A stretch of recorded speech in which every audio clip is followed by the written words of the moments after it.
I have to do this. It will permit, it will పోతాను మరి. You have no right to arrest me. I have right to an advocate. ఎవరు చెప్పి in writing చేయండి నాకు పద్ధతి కాదు కదా. మర్యాదగా మీతో కోఆపరేట్ చేస్తుంటే మీరు ఇంతమందిని పెట్టి అడావుడి ఎందుకు చెప్పండి. Right to an advocate. ఆడ పోయినాక వాళ్ళని చెప్పమని మీరెందుకు చెప్తుంది.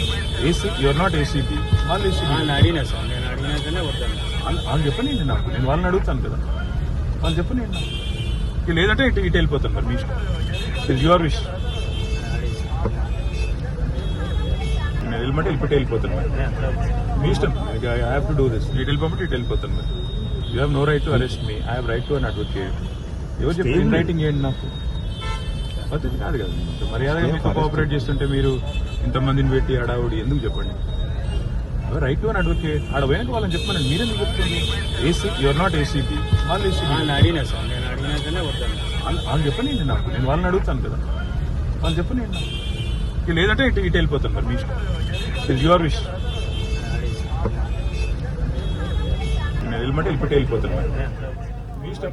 టీవీ స్క్రీన్ పై విజువల్స్ లో మనం చూడొచ్చు. అయితే కేటీఆర్ అక్కడ వాగ్వాదం చోటు చేసుకున్న పరిస్థితి కనిపిస్తుంది. అయితే తన అడ్వకేట్స్ తో ఎలో చేస్తే మాత్రమే నేను లోనికి వస్తాను, లేదంటే ఇటు నుండి ఇటు వెళ్ళిపోవడానికి నేను సిద్ధంగా ఉన్నాను, మీకు నన్ను అరెస్ట్ చేయడానికి రైట్ కూడా లేదు అంటూ కూడా కేటీఆర్ అనడం జరుగుతుంది. తను చెప్పిన దానికి వాంగ్మూలంగా చూపి తప్పుదో పట్టించ అంటే ఇక్కడ మొత్తంగా చూసినట్లయితే మనకు అర్థమవుతున్న సిచ్యువేషన్ ఏంటి అంటే, తన అడ్వకేట్స్ తో ఎలాగో ఏసీబీ అధికారులు అలో చేయరు కాబట్టి కేటీఆర్ ఈ విధంగా విచారణ తప్పుకోవడానికి ప్రయత్నిస్తున్నారు అనేది మనకి అర్థమవుతున్న విషయం. అయితే మొత్తంగా అయితే కేటీఆర్ అడ్వకేట్స్ తో అలో చేస్తే మాత్రమే విచారణకు హాజరవుతాను, లేదంటే ఇటు నుండి ఇటు వెళ్ళిపోవడానికి సిద్ధంగా ఉన్నాను అంటూ కూడా అక్కడ పోలీసులతో చెప్పడం జరిగింది. మరి పోలీసులు అలో చేస్తారా లేదా అన్నది తెలియాల్సి ఉంది. అయితే మొత్తంగా ఈ కార్ రేస్ కు సంబంధించి ఏసీబీ కార్యాలయానికి విచారణకు అయితే కేటీఆర్ వచ్చారు. 300 మీటర్ దూరంలో పోలీసులు అయితే కేటీఆర్ ను ఆపడం జరిగింది. ఎందుకంటే కేటీఆర్ అడ్వకేట్స్ తో సహా అలో చేస్తేనే విచారణకు హాజరవుతాను, లేదంటే లేదు అన్నారు. ఈ నేపథ్యంలో అక్కడ 300 మీటర్ల దూరంలోనే